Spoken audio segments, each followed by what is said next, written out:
Le portrait de Robin, leur camarade décédé avant la fin de leur lutte, veille sur le stand des Petroplus au Forum social de la Fête de l'Humanité.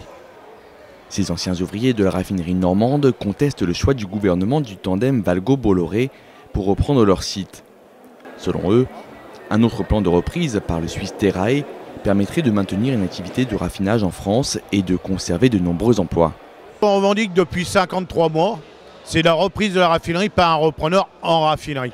Donc on a le Suisse Terrae qui propose de mettre 400 millions d'investissements, qui correspond pendant un an à 1 millier de salariés pour remettre en état la raffinerie et reprendre les anciens salariés de Petroplus au même salaire et au même coefficient qu'ils ont été licenciés, car il veut garder du savoir-faire pour pouvoir former plus rapidement les nouveaux embauchés. Quelques jours avant, la Cour d'appel de Rouen avait confirmé la légalité de la vente au duo Valgo-Bolloré, tout en autorisant la CGT à aller en cassation.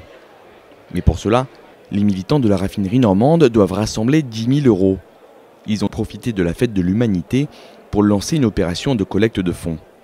Financièrement, on a dépensé plus de 8 000 € déjà pour me faire appel, la Cour d'appel.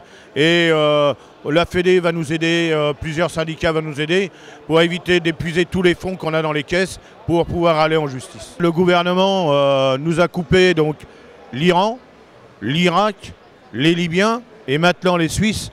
Au lieu de nationaliser la raffinerie, il nous fait fuir les repreneurs. Et là, le Suisse, par contre, il est aussi têtu que nous. Il nous suit dans la démarche et il veut aller jusqu'au bout pour la prise de raffinerie de Petit-Couronne.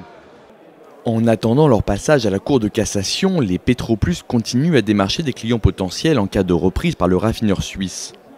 Plusieurs pays africains, dont le Nigeria, le Congo ou l'Angola, auraient d'ailleurs déjà manifesté leur intérêt à faire raffiner leur pétrole en terre normande.